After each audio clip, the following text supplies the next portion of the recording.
आशीष तुझसे चाहते हैं, हे स्वर्गीय पिता हम आते हैं। आशीष तुझसे चाहते हैं, हे स्वर्गीय पिता हम आते हैं। Yes Lord, here we come. Unto you, you are sitting on the throne, O Lord. Welcome back to the other 167. मैं हूँ वंदना and I bring you greetings in the mighty name of Jesus Christ, our true living God. So friends, दुआ करते रहिए, प्रार्थना करते रहिए। Encouragement आएगी आपकी जब आप वचन पढ़ेंगे और सुनेंगे। तो हम लेकर आए हैं आपके लिए The other 167 में नीति वचन की ये श्रृंखला। जैसा कि मैं हमेशा आपसे कहती हूँ कि हमारी कोशिश रहती है The other 167 में कि हम आपके लिए नए नए कॉन्सेप्ट बड़ी सहजता के साथ, सिंप्लिसिटी के साथ लेकर आए बाइबल से, ताकि हम सब मिलजुल कर इनकरेज रहें। तो इसी नीति वचन की श्रृंखला में आज मैं लेकर आई हूँ आपके लिए नीति वचन चैप्टर 4, नीति वचन अध्याय 4। नीति वचन अध्याय 4 बुद्धि की बात करता है। बुद्धि के लाभ क्या है, हमें बुद्धि और समझ से जुड़े रहना है, उससे हमें क्या क्या रिवॉर्ड्स मिलेंगे, क्या क्या उससे हमें फायदा होगा।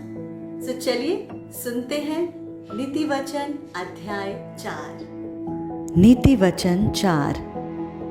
हे मेरे पुत्रों, पिता की शिक्षा सुनो और समझ प्राप्त करने में मन लगाओ, क्योंकि मैंने तुमको उत्तम शिक्षा दी है। मेरी शिक्षा को न छोड़ो। देखो, मैं भी अपने पिता का पुत्र था और माता का अकेला दुलारा था, और मेरा पिता मुझे ये कहकर सिखाता था, तेरा मन मेरे वचन पर लगा रहे, तू मेरी आज्ञाओं का पालन कर, तब जीवित रहेगा। बुद्धि को प्राप्त कर, समझ को भी प्राप्त कर, उनको भूल न जाना, ना मेरी बातों को छोड़ना। बुद्धि को ना छोड़, वो तेरी रक्षा करेगी। उससे प्रीति रख, वो तेरा पहरा देगी। बुद्धि श्रेष्ठ है, इसलिए उसकी प्राप्ति के लिए यत्न कर। जो कुछ तू प्राप्त करे उसे प्राप्त तो कर, परंतु समझ की प्राप्ति का यत्न घटने ना पाए। उसकी बढ़ाई कर, वो तुझको बढ़ाएगी। जब तू उससे लिपट जाए, तब वो तेरी महिमा करेगी। वो तेरे सिर पर शोभायमान भूषण बांधेगी और तुझे सुंदर मुकुट देगी। हे मेरे पुत्र, मेरी बातें सुनकर ग्रहण कर, तब तू बहुत वर्ष तक जीवित रहेगा। मैंने तुझे बुद्धि का मार्ग बताया है और सिधाई के पथ पर चलाया है।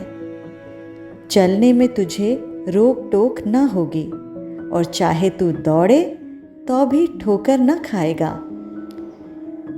शिक्षा को पकड़े रह, उसे छोड़ न दे, उसकी रक्षा कर, क्योंकि वही तेरा जीवन है। दुष्टों की राह में पाँव न रखना और न बुरे लोगों के मार्ग पर चलना। उसे छोड़ दे, उसके पास से भी न चल, उसके निकट से मुड़कर आगे बढ़ जा, क्योंकि दुष्ट लोग यदि बुराई ना करें तो उनको नींद नहीं आती, और जब तक वे किसी को ठोकर ना खिलाएं तब तक उन्हें नींद नहीं मिलती।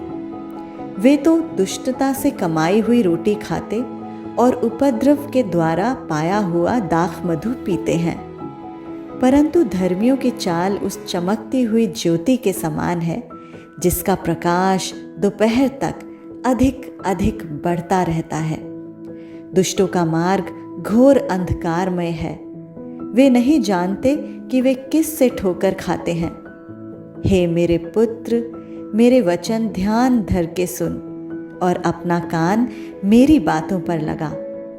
इनको अपनी आँखों की ओट न होने दे, वरन अपने मन में धारण कर, क्योंकि जिनको वे प्राप्त होती हैं, वे उनके जीवित रहने का और उनके सारे शरीर के चंगे रहने का कारण होती हैं।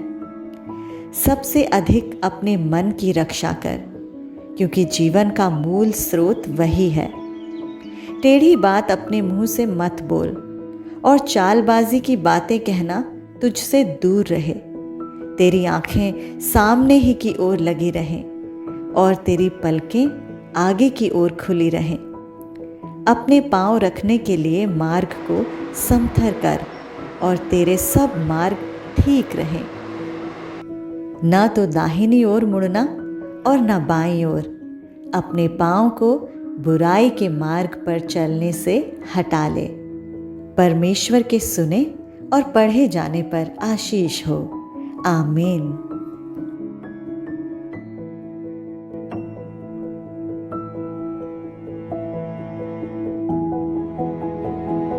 Thank you so much friends, आपने इतने प्यार से, शिद्दत से इस नीति वचन के चैप्टर 4 को सुना और इसी तरह जुड़े रहिए। नीति वचन के आगे और भी अध्याय में लेकर आती रहूंगी आपके पास। मुझे पूरी उम्मीद है कि इस अध्याय से आपने बहुत कुछ सीखा, बुद्धि और ज्ञान और समझ की बातें सीखी। औरों के साथ भी शेयर कीजिए, क्योंकि वचन सुनने और पढ़ने से हमारा विश्वास बढ़ता है। Please do share this, subscribe our channel and stay tune to us. आपकी कुछ प्रेयर रिक्वेस्ट है तो भेजिए। आप हमारे चैनल का हिस्सा बनना चाहते हैं तो लिखिए। मैं आप सभी के लिए प्रार्थना करती हूँ कि वचन को सुनने से, इस नीति वचन की पूरी स्टडी से, इसको सुनने से खुदा आपको इंटेलिजेंस दे, बरकत दे और इस वचन के द्वारा आपसे बातचीत करें। May God bless you. Stay tuned to the other 167.